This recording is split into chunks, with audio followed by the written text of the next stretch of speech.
El sobre blanco se deslizó sobre la inmensa mesa de caoba. Hizo un sonido seco, casi imperceptible, al detenerse exactamente frente a mi plato de porcelana. Estábamos en el comedor principal de una mansión en The Dominion, el vecindario más exclusivo y vigilado de San Antonio, Texas. El silencio en la habitación era absoluto, pesado, casi asfixiante. El único sonido era el tic-tac de un antiguo reloj de péndulo en la esquina y el leve crujido de la leña ardiendo en la chimenea de mármol. Roberto, el padre del prometido de mi hija, retiró su mano lentamente sobre el mantel de lino impecable.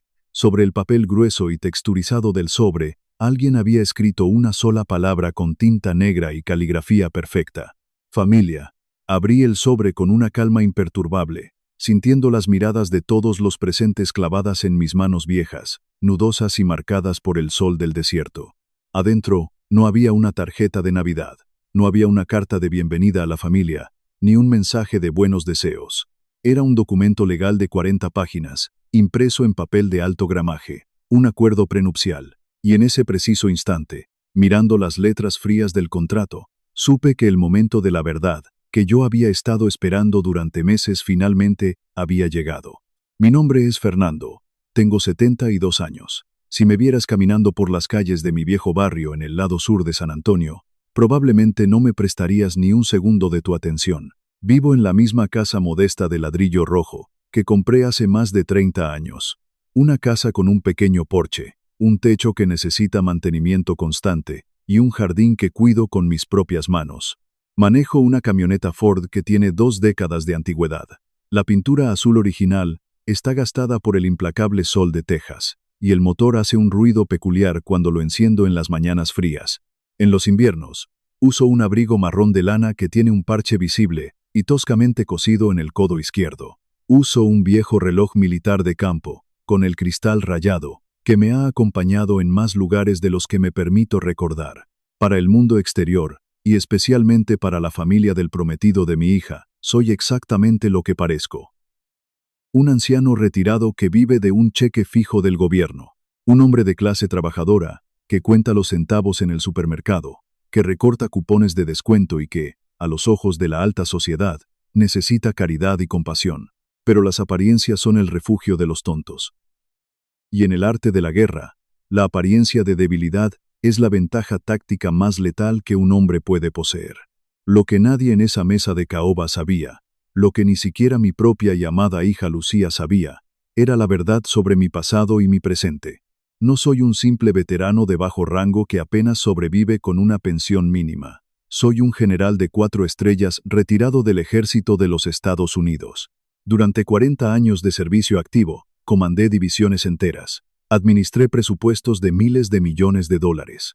Me senté en mesas de máxima seguridad en el Pentágono, donde el silencio de un hombre podía decidir el destino de naciones enteras. He mirado a los ojos a líderes mundiales, a tiranos y a héroes. Conozco el peso de la autoridad suprema.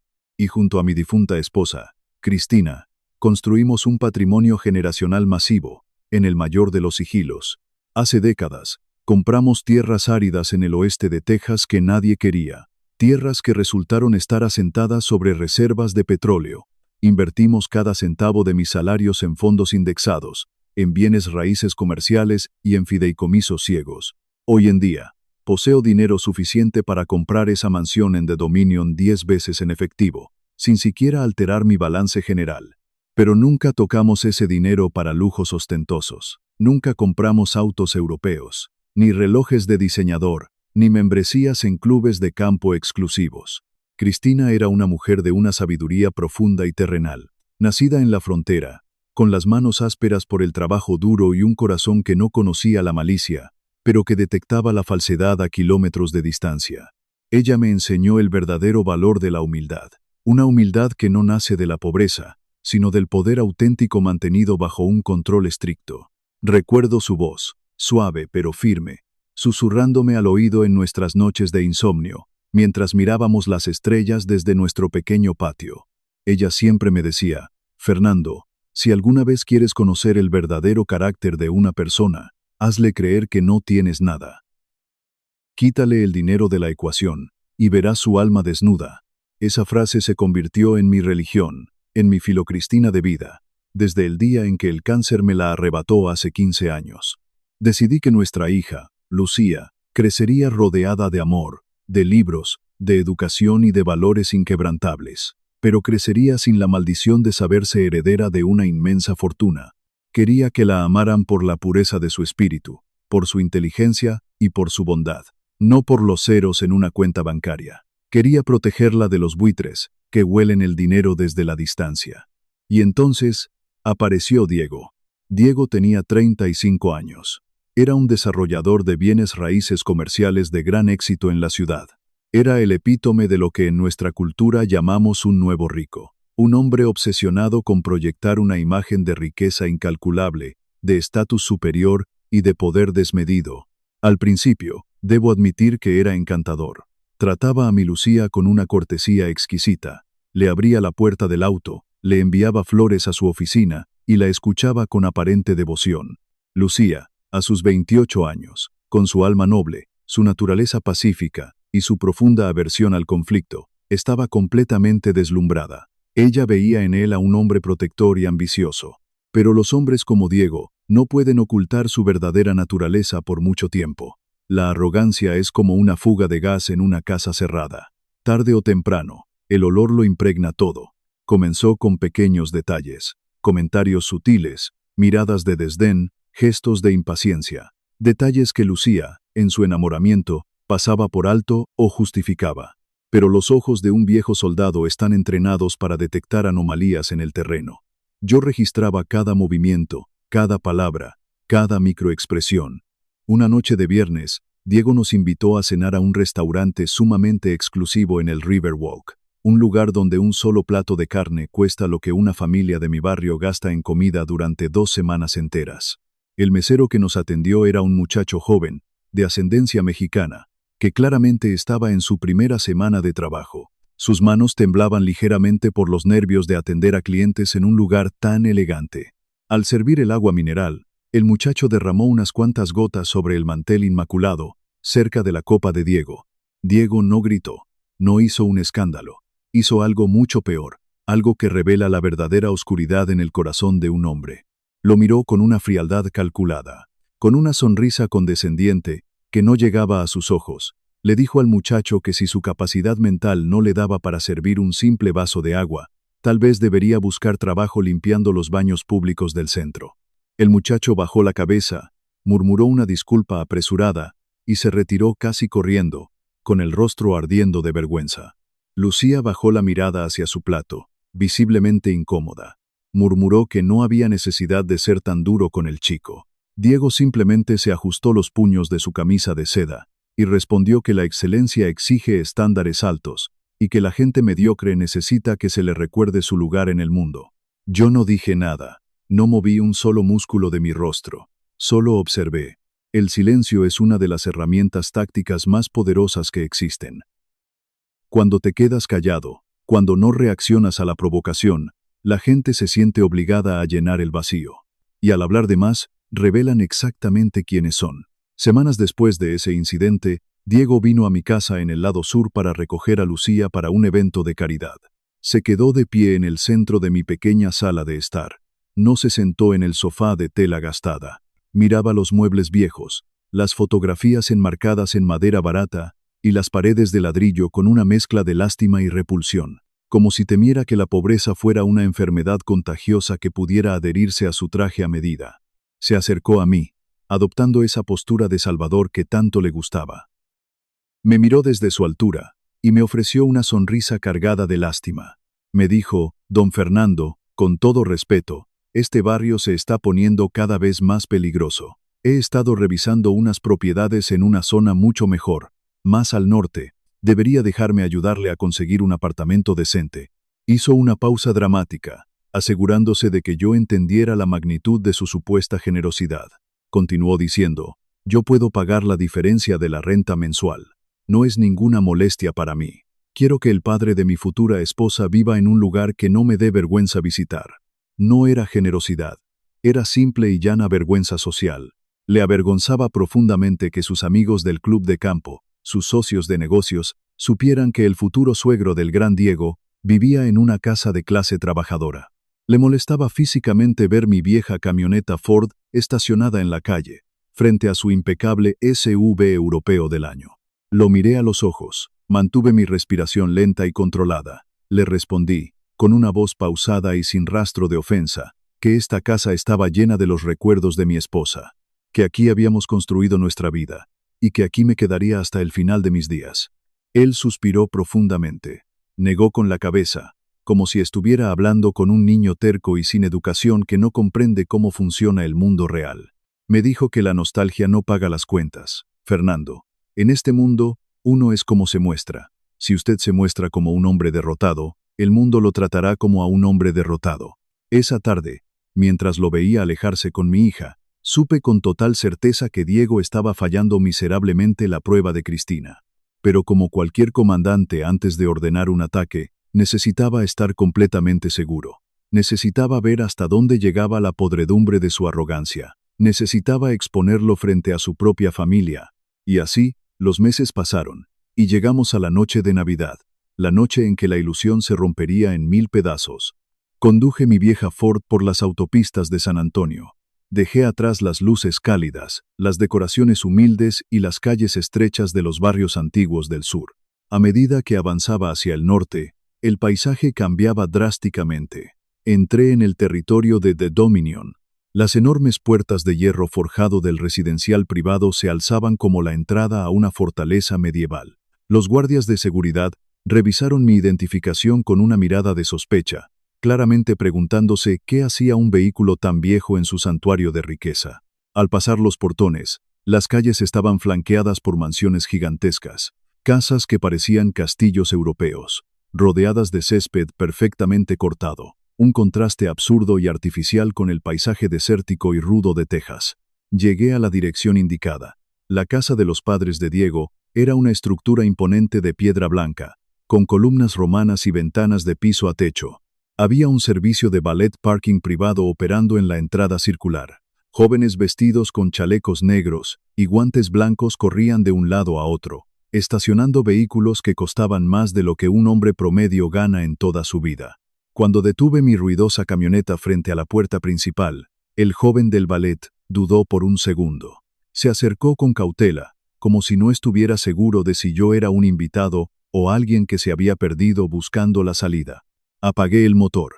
Le entregué las llaves con una sonrisa tranquila y respetuosa. Él me miró a los ojos, y quizás reconociendo en mi rostro curtido la misma dignidad de su propio abuelo, me devolvió la sonrisa y asintió con genuino respeto. Me bajé del vehículo. El aire de la noche de diciembre era cortante. Llevaba puesto mi viejo abrigo marrón, el del parche toscamente cosido en el codo izquierdo. Lucía, que había llegado antes con Diego, me había rogado casi entre lágrimas que me comprara un abrigo nuevo para esta ocasión. Me había ofrecido su propio dinero para ir a una tienda departamental. Pero yo le dije, con la mayor dulzura posible, que este abrigo me mantenía caliente, que me resultaba cómodo, y que eso era más que suficiente para un hombre de mi edad. Caminé hacia las inmensas puertas dobles de madera tallada. Al entrar al majestuoso vestíbulo de mármol, el contraste entre mi presencia y el entorno fue ensordecedor. Había candelabros de cristal colgando de techos abovedados. Meseros uniformados caminaban sin hacer ruido ofreciendo copas de champán francés en bandejas de plata. Un cuarteto de cuerdas tocaba música clásica en una esquina de la sala. Carmen, la madre de Diego, fue la primera en notar mi llegada. Era una mujer de 62 años, innegablemente elegante, con el cabello perfectamente arreglado y cubierta de joyas que brillaban intensamente bajo la luz artificial. Se separó de un grupo de invitados y caminó hacia mí. Me tomó de las manos con una familiaridad forzada y me miró de arriba abajo con la precisión de un escáner. Sus ojos se detuvieron en el parche de mi abrigo por una fracción de segundo. Fue un movimiento rápido, pero suficiente para que yo notara cómo su mandíbula se tensaba antes de forzar una amplia sonrisa de compasión. «Ay, Fernando, qué bueno que pudo venir», me dijo con un tono agudo que destilaba una lástima insoportable. «Sabemos lo difícil que es para usted moverse con este clima tan frío, y con el precio de la gasolina hoy en día, apreciamos mucho el esfuerzo que hizo para llegar hasta acá». Apretó mis manos ligeramente y añadió, «Por favor, siéntase como en su propia casa. Aquí somos todos familia. Aquí no juzgamos a nadie por lo que tiene o no tiene. La condescendencia en sus palabras era tan espesa, tan palpable, que casi se podía cortar con un cuchillo de carnicero. Le agradecí con una leve inclinación de cabeza, manteniendo mi expresión completamente neutral. No permití que ni una gota de orgullo herido asomara a mis ojos. En ese momento, Diego apareció detrás de ella. Sostenía una copa de cristal tallado con un líquido ámbar. Llevaba un traje a medida que gritaba dinero nuevo. Me dio una palmada en el hombro. Un gesto que, para un observador casual, podría parecer amistoso, pero que en el lenguaje del poder es una forma de marcar territorio y establecer dominancia. Me dijo en voz alta, para que los invitados cercanos pudieran escuchar: Fernando, me alegra muchísimo que haya traído ese abrigo. Le da un toque rústico y pintoresco a la noche. Muy auténtico, de verdad. Muestra que usted no olvida sus raíces. Lucía apareció a su lado. Se tensó visiblemente al escuchar el comentario. Pude ver la profunda incomodidad en sus ojos oscuros, la forma en que apretaba los puños a los costados de su vestido de noche. Ella amaba a Diego, quería casarse con él, pero la ceguera del amor estaba empezando a desvanecerse, revelando las grietas en el carácter del hombre que había elegido. El único en toda esa enorme sala que no me miró con lástima ni con burla fue Roberto, el padre de Diego. Roberto era un hombre de 65 años, de hombros anchos, postura rígida y una mirada penetrante que parecía escanear el alma de las personas. A diferencia de su hijo, Roberto había construido su imperio desde cero. Había trabajado en la construcción, había sudado bajo el sol de Texas, y todavía tenía callos endurecidos en las palmas de las manos. Cuando Roberto se acercó a saludarme, no miró mi abrigo gastado, no miró mis zapatos viejos, me miró directamente a los ojos. Y por un instante, una breve pausa compartida, vi un destello de reconocimiento en su mirada. Un lobo viejo y astuto reconociendo a otro lobo en la misma habitación. Él sabía que algo en mi postura, en mi forma de respirar, no encajaba con la narrativa del anciano pobre y derrotado. Pero no dijo nada. Solo me dio un apretón de manos firme y me invitó a pasar al comedor. Pasamos al comedor principal. La mesa era una obra de arte de caoba maciza, lo suficientemente grande para acomodar a 20 personas. Estaba cubierta con platería fina, servilletas de lino bordadas y copas de cristal tallado que reflejaban la luz de las velas. La cena transcurrió en un ambiente de opulencia asfixiante. Se sirvieron platos de nombres impronunciables, vinos importados y cortes de carne exóticos. La conversación, como era de esperarse, giraba exclusivamente en torno al dinero. Hablaban de carteras de inversión diversificadas, de la compra de nuevos caballos para el club de campo y de sus recientes vacaciones en la costa de Italia. Diego dominaba la charla, hablaba en voz alta, gesticulando con su copa, asegurándose de que todos en la mesa supieran lo brillante que era en los negocios y lo rápido que estaba multiplicando su capital. En un momento determinado, entre el plato principal y el postre, la conversación giró hacia la situación económica del país. Diego, girando lentamente su copa de vino tinto, me miró desde el otro extremo de la larga mesa. Una quietud tensa se apoderó de la sala, como si todos supieran que el depredador había fijado su vista en la presa más débil. Me dijo: Fernando, con todo el respeto que usted me merece, siempre he pensado que la gente de su generación cometió un error fatal. Confiaron demasiado en el gobierno y en las pensiones tradicionales. Tomó un sorbo de vino y continuó: por eso vemos a tantos veteranos y jubilados terminando sus días viviendo al día, contando monedas. Es una falta total de planificación financiera. En este mundo moderno, si no multiplicas tu capital agresivamente, te conviertes en una carga para la sociedad y para tu familia. Lucía dejó caer su tenedor de plata sobre el plato de porcelana. El sonido metálico resonó agudamente en la mesa sumida en el mutismo. Ella lo miró con los ojos muy abiertos, herida en lo más profundo. Le dijo, con la voz temblorosa: Diego, por favor, mi padre trabajó toda su vida, sirvió a su país, no puedes hablarle así. Yo levanté mi mano derecha lentamente, deteniendo a mi hija. Mantuve mi rostro completamente impasible. Mi ritmo cardíaco no se alteró en lo más mínimo. He enfrentado fuego enemigo en selvas oscuras. He tomado decisiones que costaron vidas humanas.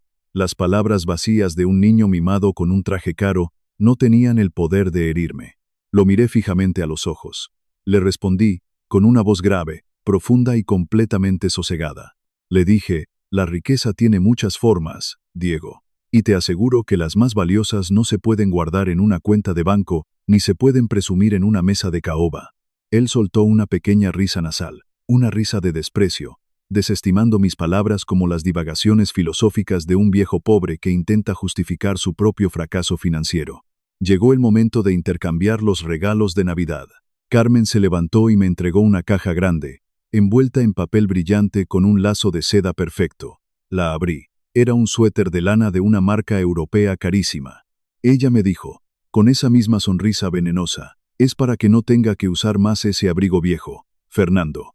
Queremos que se vea presentable en las fotos de la boda. Agradecí el gesto con cortesía militar. Luego, les entregué mi regalo. Era una caja de madera de nogal, pequeña y pesada. La había tallado yo mismo en mi taller, lijando la madera durante horas hasta dejarla suave como el cristal. Dentro de la caja, descansaba sobre un lecho de terciopelo una pequeña brújula antigua de latón. Era la brújula que había usado en mis primeros años de servicio militar. Un objeto de un valor sentimental incalculable. Diego tomó la caja. La miró por un segundo, apenas rozando la madera con sus dedos manicurados. La cerró de golpe y la dejó a un lado de su plato, sin siquiera sacar la brújula para examinarla. Me dijo, gracias, Fernando. Es un detalle muy pintoresco. Seguramente lo pondremos en la repisa de la cabaña de casa, como decoración rústica. Roberto, sin embargo, extendió su mano gruesa y tomó la caja de madera. Pasó sus dedos por los bordes tallados a mano. Abrió la tapa, miró la brújula desgastada, y luego levantó la vista hacia mí. No dijo una sola palabra. Pero asintió lentamente, con un respeto profundo. Él entendía el valor del tiempo, del trabajo manual, y de la historia que un objeto puede cargar. Y entonces, la atmósfera en el comedor cambió drásticamente. Los platos fueron retirados por el personal de servicio. Los empleados desaparecieron sin hacer ruido por las puertas de la cocina. El aire en la habitación se volvió repentinamente denso, cargado de una electricidad incómoda. Fue en ese momento exacto cuando Roberto metió la mano en el bolsillo interior de su saco, sacó el sobre blanco y lo deslizó sobre la caoba. El sobre que decía familia. Volvemos al momento presente, al instante en que abrí el documento de 40 páginas. El acuerdo prenupcial diseñado meticulosamente para proteger hasta el último centavo del imperio de la familia de Diego. Me tomé mi tiempo. La quietud en la sala era sepulcral, rota solo por mi respiración pausada y el roce de las páginas gruesas mientras yo las pasaba, una por una. Leí cada cláusula con una lentitud agonizante. No tenía ninguna prisa. Quería que sintieran el peso aplastante de la espera. Quería que la incomodidad se filtrara en sus huesos.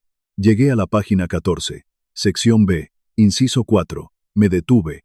Levanté la vista lentamente, fijando mis ojos directamente en Diego. Le dije, con un tono clínico y desapasionado, este documento estipula claramente que, en caso de disolución del matrimonio, mi hija Lucía renuncia a cualquier reclamo sobre tus propiedades presentes y futuras, tus negocios inmobiliarios y tus cuentas de inversión. Diego se enderezó en su silla. Adoptó una postura defensiva, pero mantuvo su tono condescendiente. Me respondió, Fernando, no lo tome a mal. Es solo un procedimiento legal estándar. Hoy en día, los matrimonios son también contratos financieros. Tengo la obligación de proteger mis activos y el legado de mi familia. Es simplemente un buen negocio, nada personal. Carmen intervino rápidamente, con su voz dulce y cargada de veneno. Nos dijo, Fernando, por favor no se ofenda por esto. Sabemos que Lucía es una chica encantadora, trabajadora y muy dulce, pero debemos ser realistas y pragmáticos. Ella viene de un entorno muy diferente al nuestro. No aporta ningún activo financiero al matrimonio. Este documento es solo para evitar malentendidos desagradables en el futuro. Roberto cerró los ojos por un instante, tensando la mandíbula, visiblemente decepcionado por las palabras de su propia esposa. Miré a Lucía. Tenía lágrimas de humillación brillando en los ojos. Sus mejillas estaban encendidas por la vergüenza. Estaba a punto de levantarse, tirar la servilleta y salir corriendo de esa casa para no volver jamás. Pero yo extendí mi brazo y puse mi mano sobre la de ella. Un toque firme, cálido y seguro. Quédate, le transmití con la mirada. Confía en tu padre. Cerré el documento legal. Lo cuadré perfectamente sobre la mesa, alineando los bordes con precisión geométrica. Miré a Diego. Luego miré a Carmen, y finalmente, sostuve la mirada de Roberto. Les hablé con una voz tan fría, profunda y autoritaria, que pareció bajar la temperatura de la habitación varios grados. El problema con este documento no es la protección. Un hombre sabio y un buen comandante siempre protege su campamento y a su gente. Hice una pausa táctica, dejando que el mutismo los envolviera por completo. El problema, continué, son las suposiciones en las que se basa. Ustedes asumen, con absoluta arrogancia, que están protegiendo su riqueza de nosotros. Diego frunció el ceño, genuinamente confundido. Su sonrisa vaciló.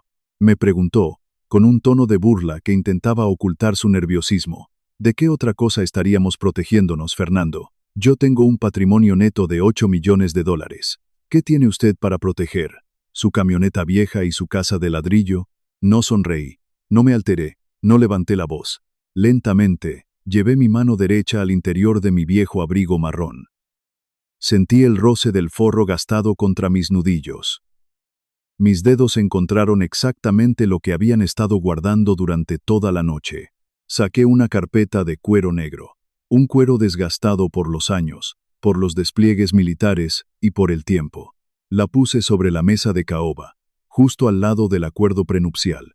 El cuero crujió levemente al tocar la madera. La habitación entera quedó suspendida en una tensión insoportable. Nadie respiraba. Los ojos de Diego estaban fijos en la carpeta. La sonrisa burlona había desaparecido por completo de su rostro, reemplazada por una sombra oscura de duda y confusión. Con un movimiento lento y deliberado, abrí la cubierta. Lo primero que extraje de allí fue una pequeña tarjeta de plástico azul. La deslicé sobre la superficie pulida de la caoba, deteniéndola exactamente frente a la copa de vino de Diego. Él bajó la mirada, frunciendo el ceño. Sus ojos escanearon el plástico, buscando comprender qué significaba ese objeto en medio de una discusión sobre millones de dólares. Vi cómo pasaba saliva con dificultad. Sus labios se movieron ligeramente, leyendo sin emitir sonido las palabras impresas bajo el sello oficial del Departamento de Defensa de los Estados Unidos. General de 4 estrellas, Ejército de los Estados Unidos. Retirado. La mudez en el comedor se volvió aplastante. Era el tipo de calma que precede a una detonación en el campo de batalla. Diego levantó la vista lentamente. Su rostro había perdido todo el color, volviéndose de un tono cenizo enfermizo. El joven arrogante que hace unos minutos me daba lecciones de economía básica, ahora me miraba con el terror absoluto de un soldado novato frente a un campo minado. Pero yo no había terminado, la lección apenas comenzaba. Volví a meter la mano en la vieja carpeta. Saqué un fajo grueso de documentos legales, impresos en papel membretado de una de las firmas de gestión de patrimonio más exclusivas y discretas del país. Los dejé caer sobre la mesa. El sonido fue pesado, contundente, como el golpe del mazo de un juez. Le dije, con la misma voz imperturbable y sin prisa, ya que estamos hablando de proteger activos, Diego, me parece justo que pongamos absolutamente todas las cartas sobre la mesa. Desplegué el primer documento. Era el fideicomiso principal a nombre de mi hija, Lucía. Leí en voz alta la cifra del balance general. Una cifra que superaba por mucho, por muchísimo, los 8 millones de dólares, de los que él se sentía tan orgulloso. Carmen soltó un pequeño jadeo, llevándose una mano temblorosa al pecho. Las pesadas pulseras de oro en su muñeca tintinearon en medio del espanto general. Desplegué el segundo documento. Eran las escrituras de 3 complejos comerciales en el centro de Austin y los derechos de extracción de 2 ranchos petroleros en la cuenca del Pérmico, en el oeste de Texas. Le dije a Diego, mirándolo directamente a los ojos, mi difunta esposa, Cristina, y yo, construimos este patrimonio durante 40 años de trabajo implacable.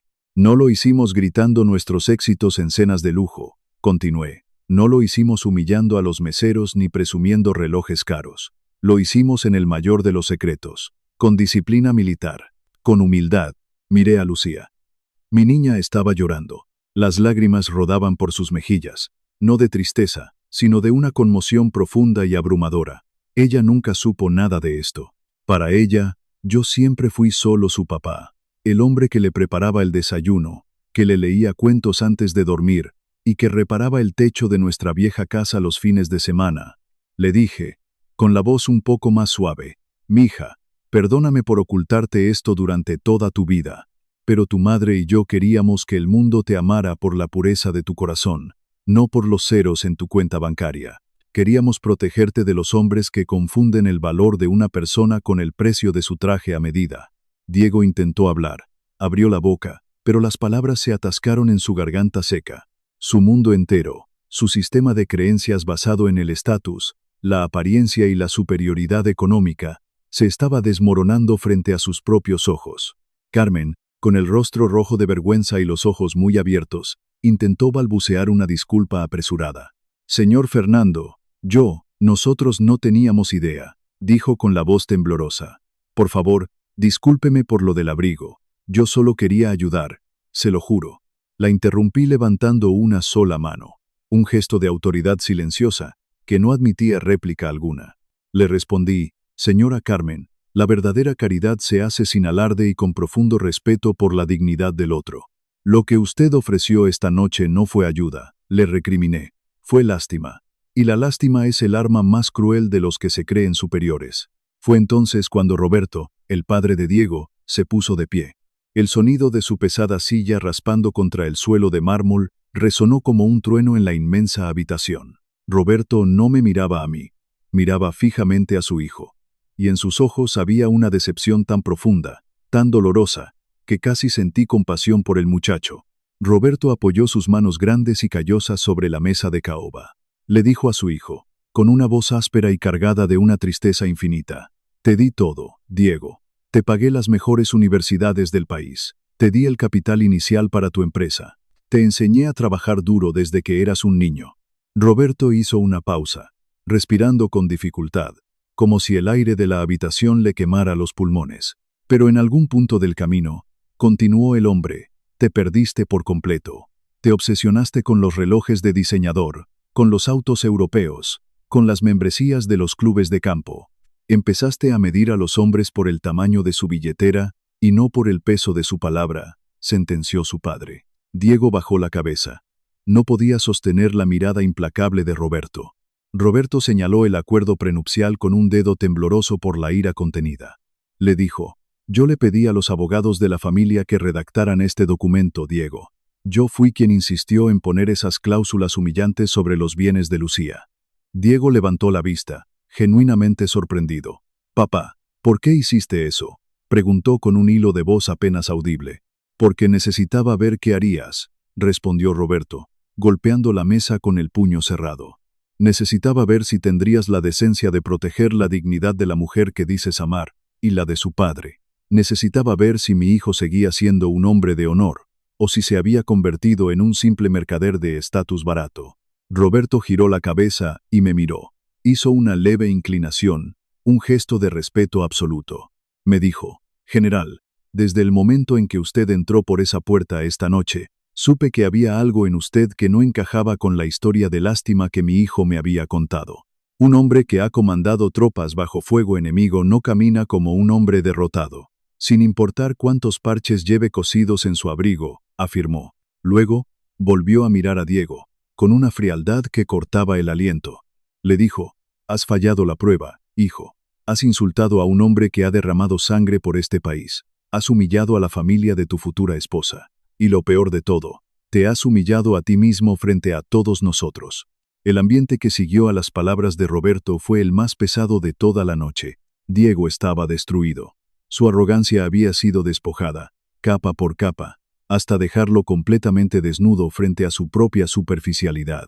Miró el viejo abrigo marrón que yo llevaba puesto, el abrigo del que se había burlado sin piedad, el abrigo que su madre había intentado reemplazar con un suéter de diseñador para no pasar vergüenza en las fotos.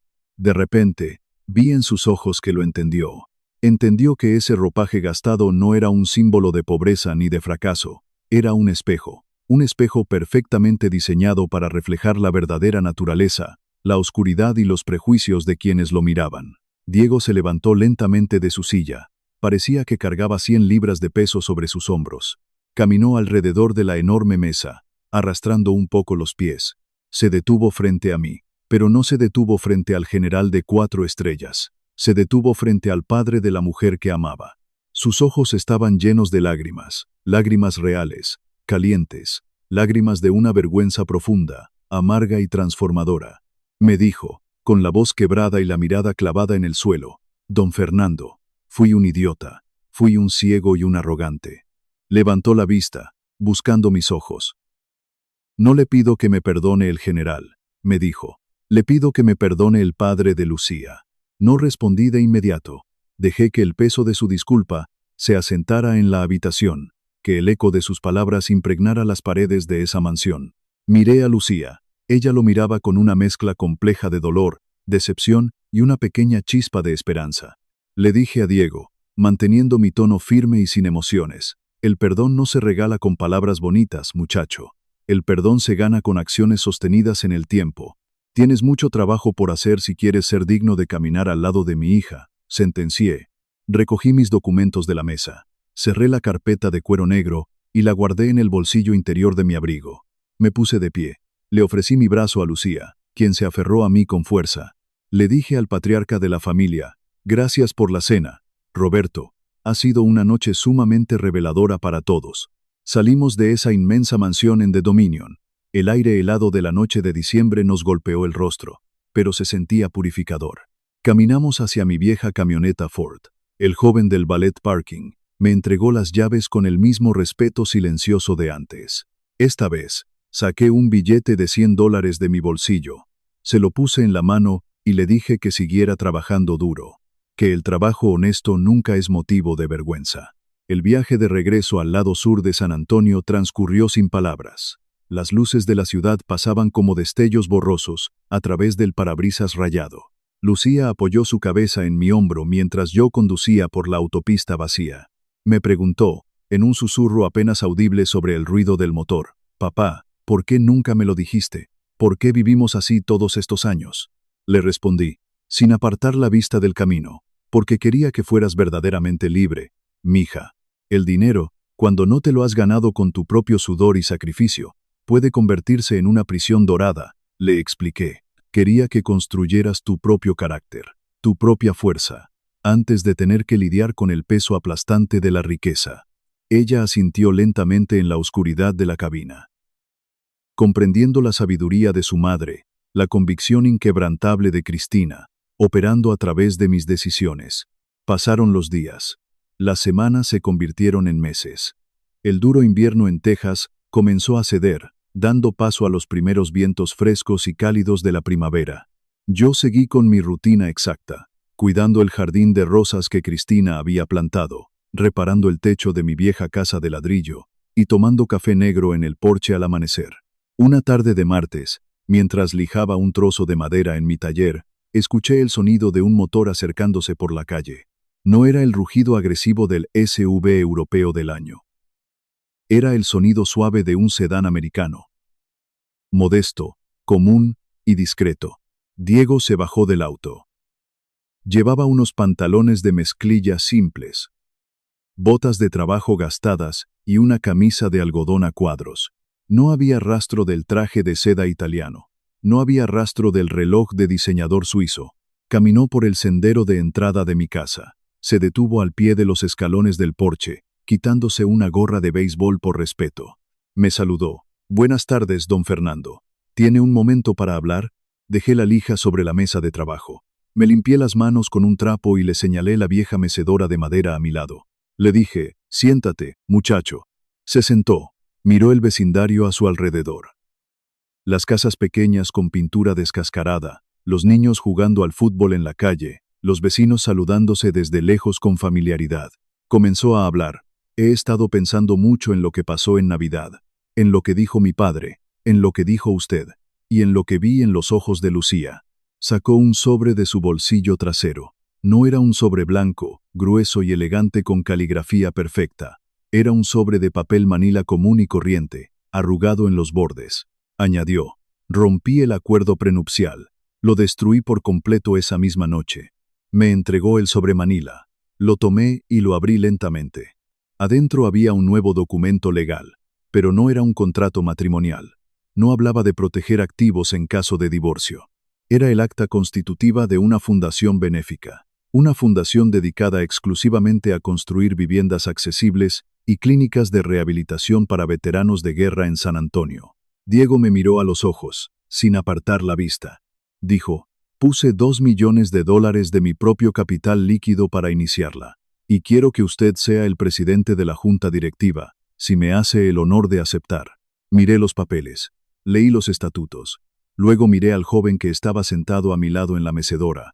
El orgullo es una armadura pesada y asfixiante, pero cuando un hombre decide quitársela por voluntad propia, descubre que debajo hay un espíritu capaz de hacer grandes cosas.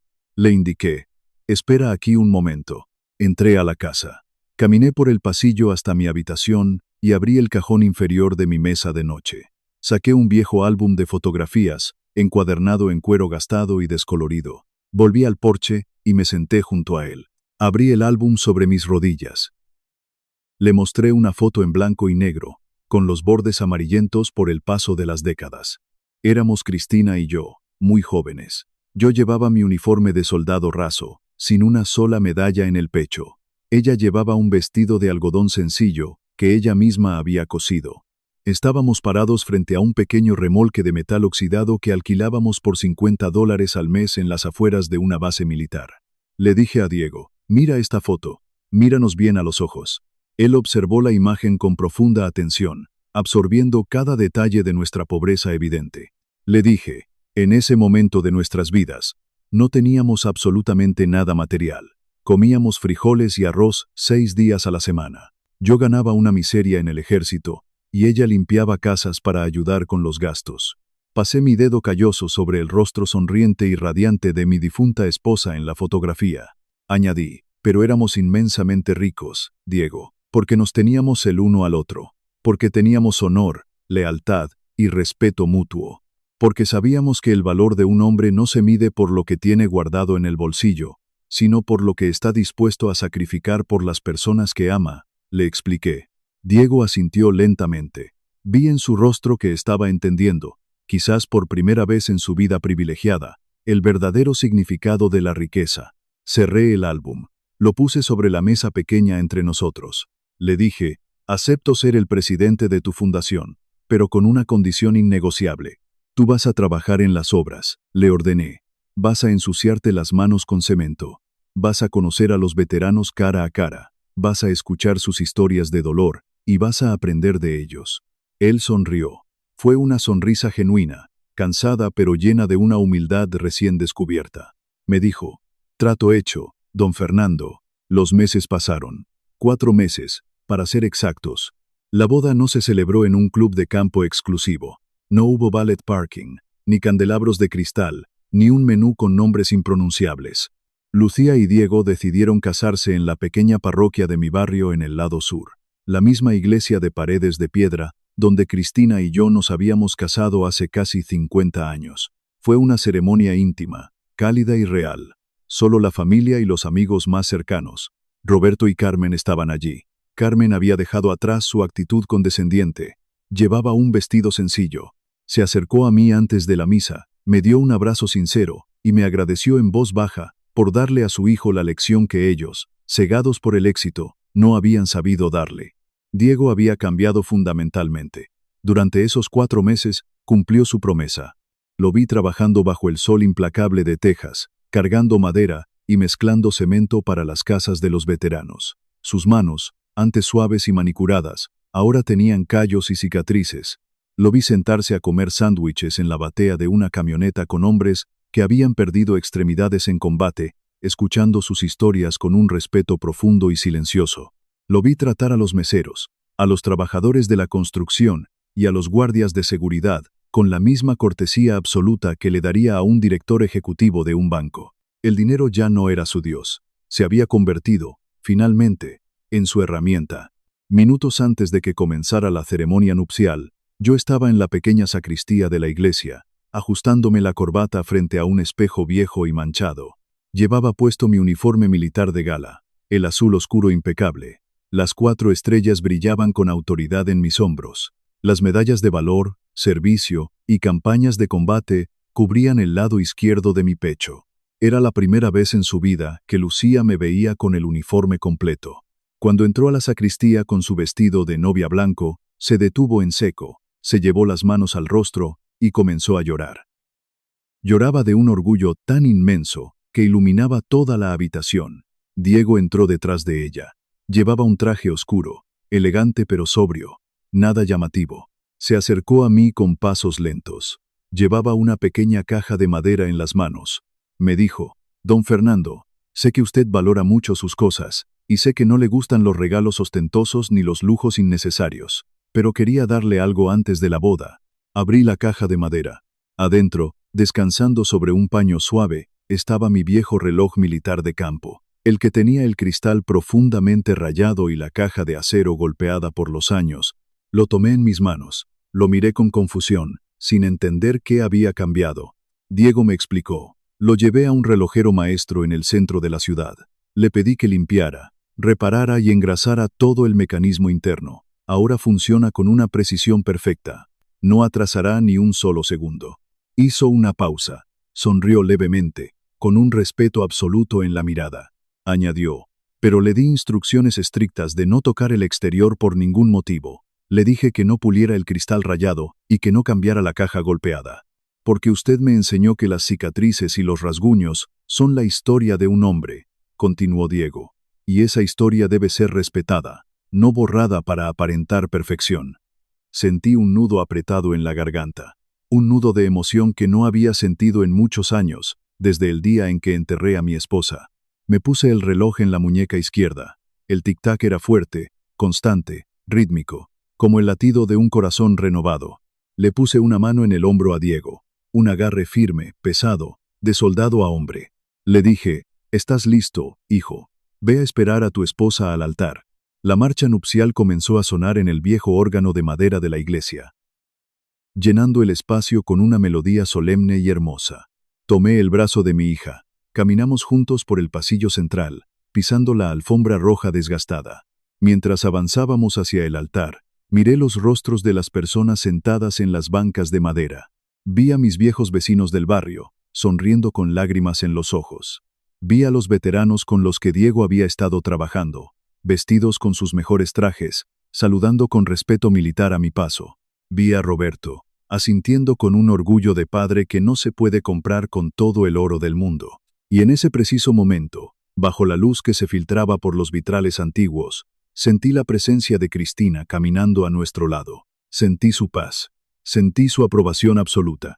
La vida me ha enseñado muchas lecciones brutales en los campos de batalla de todo el mundo. He aprendido sobre tácticas de combate, sobre supervivencia extrema y sobre el peso aplastante del mando. Pero la lección más grande de todas me la enseñó mi esposa, sentada en el porche de una casa humilde en el lado sur de San Antonio. La verdadera autoridad no necesita gritar para ser escuchada. La verdadera riqueza no necesita exhibirse para ser real. A veces, el acto más grande de liderazgo que un hombre puede ejercer no es destruir a su enemigo cuando tiene la oportunidad perfecta para hacerlo. El acto más grande de liderazgo es darle a alguien el espacio, el silencio y la oportunidad para que se enfrente a sus propios demonios.